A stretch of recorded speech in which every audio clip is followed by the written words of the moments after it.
Bonjour à tous, bienvenue dans ce nouveau vlog. Ce vlog, ça va être un peu une session avec mon pote Erwin, un ami belge que je connais depuis j'ai une quinzaine d'années, donc ça doit faire 15 ou 16 ans, donc ça fait pas loin de 20 ans qu'on se connaît. L'année passée, il m'a rejoint quelques fois dans des petites aventures par-ci par-là, même sur des sites que je voulais pêcher et que lui aussi avait envie de pêcher dans les années 90 quand on était adolescent. Donc ça a été un super comeback entre guillemets. Là, il descend dans le coin pour pêcher quelques jours, il va venir pêcher 3-4 jours. J'avais plein de choses de prévues à la base, mais il y a eu plein d'imprévus pendant mes vacances, ce qui fait que la vie familiale, etc. est passée en priorité avant la pêche. À la base, je devais faire 3 jours avec même faire une semaine, pardon, avec mon ami Ludovic. On devait descendre d'abord sur des rivières, pour finir c'est tombé à l'eau, on voulait partir sur un barrage du sud. Pour finir c'est tombé aussi à l'eau parce que j'ai eu des inconvénients, enfin j'ai eu des problèmes qui ont fait que j'ai pas pu faire ça. Donc du coup on avait calé un truc près de chez moi. Et pour finir, il y a eu des impondérables qui ont fait que j'ai pas pu participer à cette partie de pêche là. Bon, ça n'empêche pas mon pote de s'être fait plaisir, donc c'est l'essentiel. Là, on va commencer sur un site. À la base, je voulais pêcher un autre site encore. Je voulais pêcher ailleurs, qui est où on va être ici. Je voulais pêcher d'abord des petites cavières que je connais pas, que je veux pêcher depuis quelques mois. Sauf qu'elles étaient sous l'eau et qu'il y avait des équipes, il y avait une équipe d'Italiens sous celle qui m'intéressait. Et je voulais pas qu'on rajoute de la pression de pêche. Ils sont déjà en train de faire leur session. Je me voyais pas m'installer en plus. Donc on est venu sur un site qui ne me réussit jamais, qui est depuis que j'habite dans la région, c'est un site où j'ai insisté beaucoup la première année où j'habitais là. Sur le papier, on est dans les débuts des moments qui peuvent être intéressants sur ce secteur-là. C'est un barrage, un édifice très connu sur le fleuve, donc on va pêcher le Rhône. On n'en a pas préparé à l'avance, on n'en a pas amorcé, du coup on va faire comme on peut pour s'en sortir. On a pas mal de petites particules, je vous en parlerai plus tard. On a pas mal de solutions et de cartes techniques et de cartes dans notre jeu. À nous de les jouer bien. Par contre, je pense que la pêche va être très difficile parce qu'avec les grosses chaleurs qu'on a eues, la neige commence en train de fondre sur les plateaux et sur les reliefs. Du coup, l'eau du Rhône se refroidit. Alors que sur ce bief-ci, les poissons étaient pas loin d'être prêts à frayer. Donc, il faut voir si ce choc thermique va pas être complètement amputant pour la pêche et complètement casser nos chances.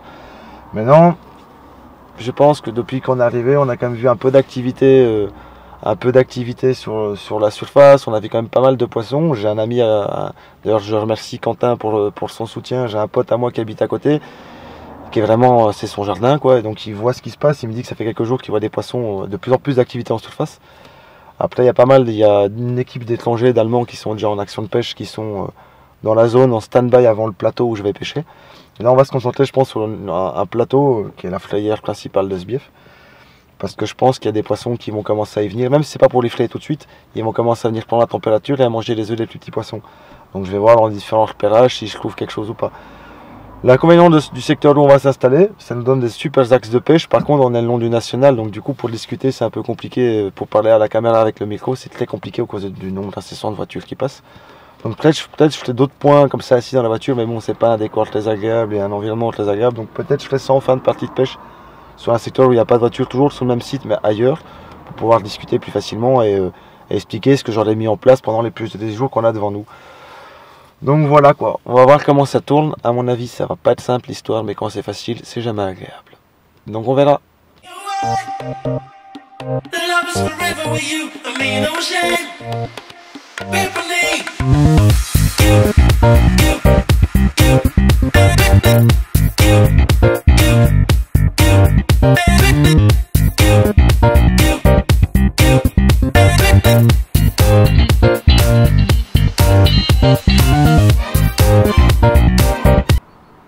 Eh ben ça n'a pas été simple l'histoire là.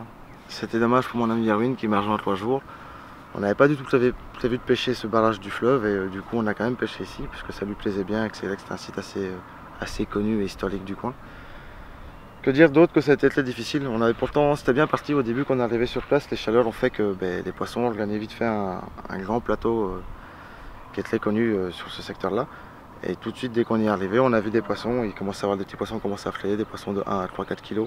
Pas mal de poissons blancs, des carassins et des grosses blêmes. Et j'ai vu quelques gros poissons qui étaient là en stand-by. Ils n'étaient pas prêts à frayer mais ils étaient venus prendre la température.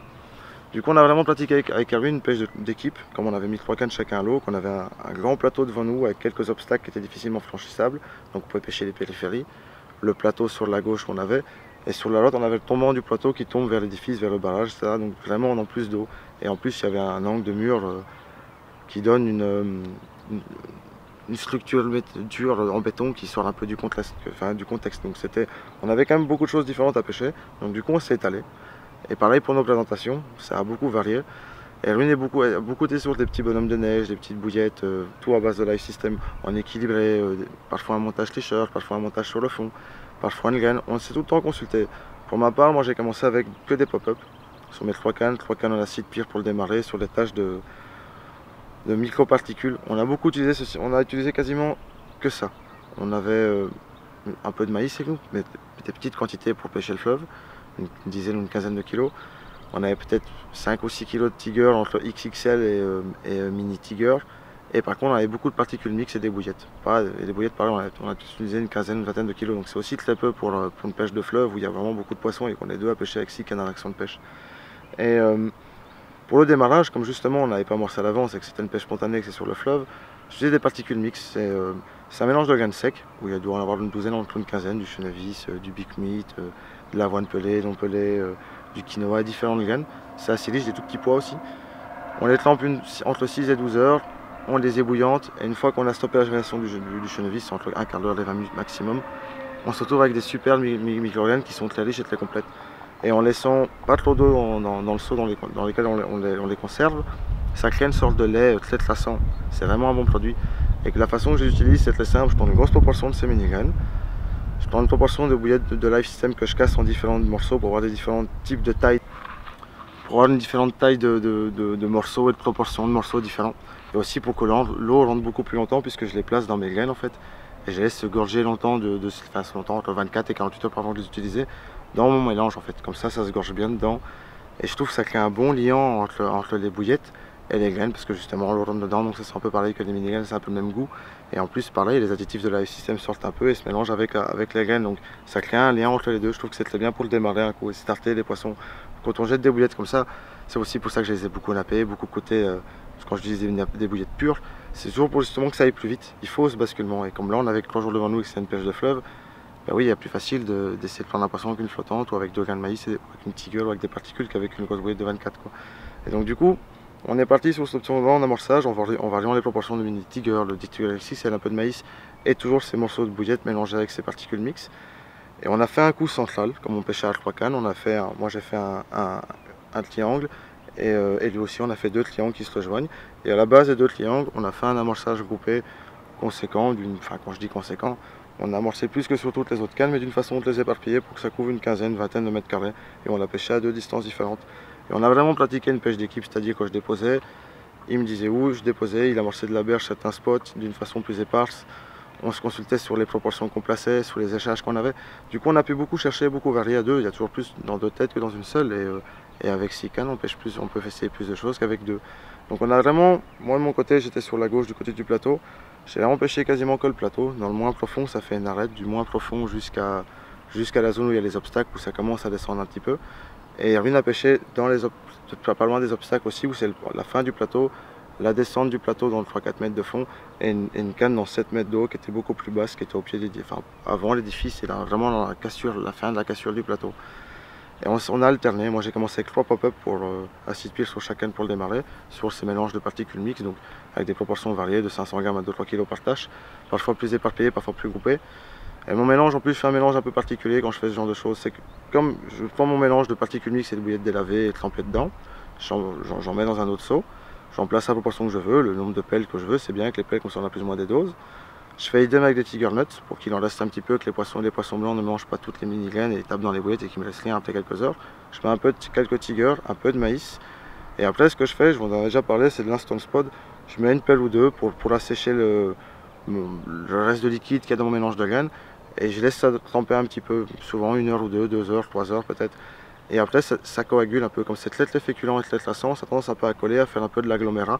Et dans les couches d'eau, ça trace tout de suite quand j'amorce, c'est un repère super. Quand je jette une pelle, même si je vois un tout petit trou et qu'il n'y a pas trop de vent et que ça ne dirige pas, je jette une pelle, je vois très bien où elle est. Même si j'ai dérivé, où je bouge et que je tourne la tête, je sais très bien où j'ai mis ma petite pelle, quoi.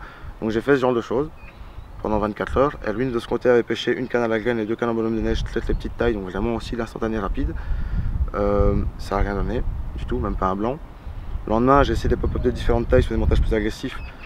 C'est un montage que je vous montrerai une prochaine fois, quelque chose d'assez particulier, de petites tailles, etc. J'ai pêché avec des pop-up de 12 et de 14 pour voir s'il y avait un peu des blancs, parce qu'on n'en prenait même pas.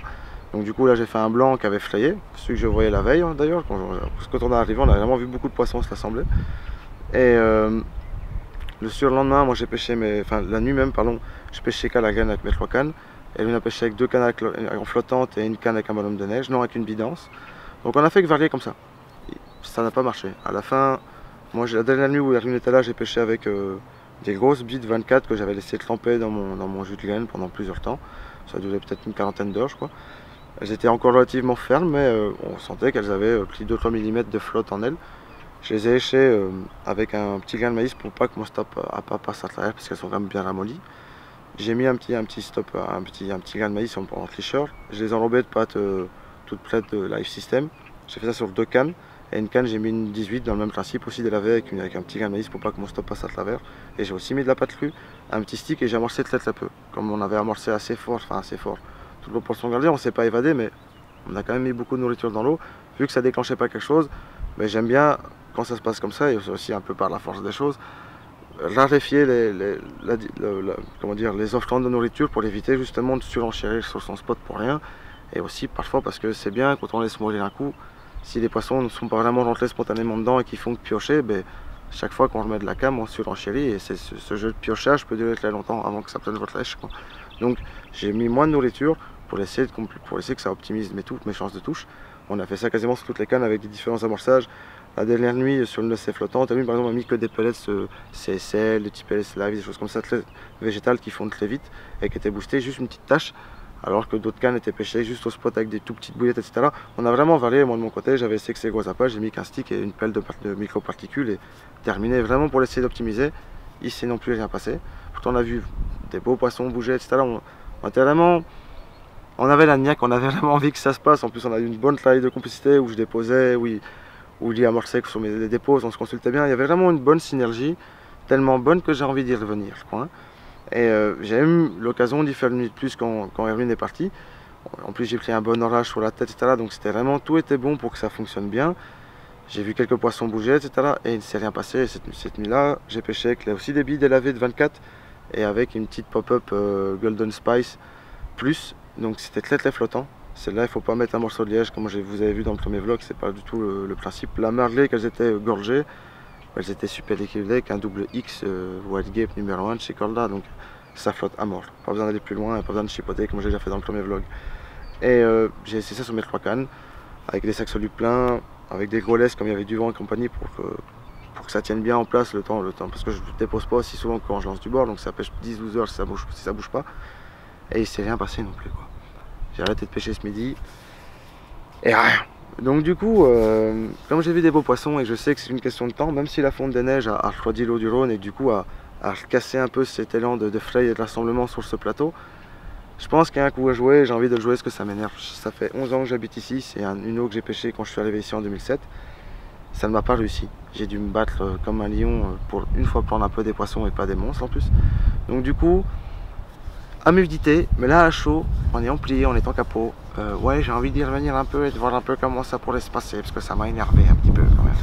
Donc à suivre dans le prochain épisode, quoi. You are my paradise, I can't deny, you make me high. There wouldn't be no goodbye, I'm hypnotized.